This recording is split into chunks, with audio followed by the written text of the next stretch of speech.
Girl, you have to help me satisfy my husband. I honestly can't take it anymore. Recently, my wife couldn't handle my intensity anymore and went crying to her best friend for help. Wanting to ease the tension between us, her bestie decided to come to our house alone. She showed up in a sexy short dress that barely contained her curves. So I hear you're pretty wild, huh? Let me see what all the fuss is about. My name is Cole Griffin. After 5 years of marriage, my body suddenly went through a second round of development. The growth down there was nothing short of astonishing, and with it came an insatiable appetite. I found myself wanting it 7 or 8 times a day. At first, my wife was thrilled with the change. Every night brought her to the brink of exhaustion in the best way possible. But gradually, I kept growing, and she couldn't handle me anymore. Stop, please, I can't take anymore. You're going to break me. She'd beg me through tears, but I was desperate with need. The urge was unbearable. I'd end up pressing her against the wall, taking what I had to have. Then came the day she finally snapped. Crying, she demanded a divorce. When I refused, she packed up and moved in with her best friend. Days passed. No sign of her coming home. I was going out of my mind. Every night, I'd be so hard I thought I'd explode. The ache was torture. Her best friend caught wind of what was happening. Curiosity got the better of her. Claiming she wanted to help patch things up between us, she showed up at my place ready, it seemed, to offer a different kind of relief. The night she arrived, I was pacing the living room, restless and on edge. The doorbell rang. My heart leaped, finally. My wife had come home. After days of pent-up frustration, I'd finally get some release. But when I opened the door, it wasn't my wife standing there. It was Ramona Lincoln, my wife's best friend. She wore a tight black bodycon dress that hugged every curve. Her breasts strained against the fabric, full and round, impossible to ignore. The hem barely grazed her thighs, leaving her long, slender legs on full display, sheer black stockings giving way to a teasing glimpse of bare skin at the top. I stood there, stunned. My body reacted instantly. I'd been expecting my wife, so I'd answered the door in nothing but loose shorts. The tent I was pitching was unmistakably obvious. Ramona's eyes went wide. You really did grow again. That's bigger than a beer bottle.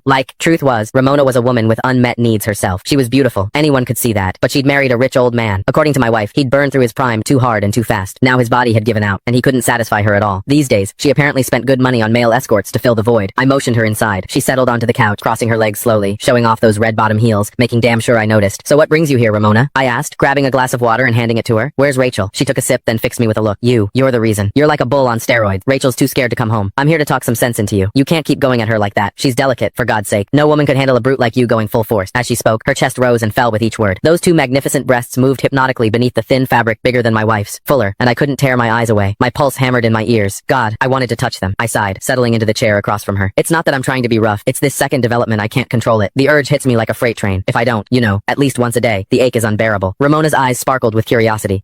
She leaned forward. Men can have second growth spurts, so you're bigger now than before? Can I see? She looked at me earnestly, like it was the most natural request in the world. My heart skipped. Was she serious? You don't just show something like that to your wife's best friend. I don't think that's appropriate, I stammered, even as my mind raced with possibilities. Ramona waved off my hesitation like it was nothing. What's the big deal? This is practically a miracle. I just want to witness it for myself, she insisted, and insisted. Finally, I stopped pretending. Right there in front of her, I slowly pulled down my shorts. I'd never exposed myself to another woman before. The thrill of it was electric. Her hot gaze locked onto me, and that strange, illicit excitement only grew. Ramona had clearly spent time with plenty of male escorts, because she didn't blush, didn't flinch either. If anything, hunger flickered in her eyes.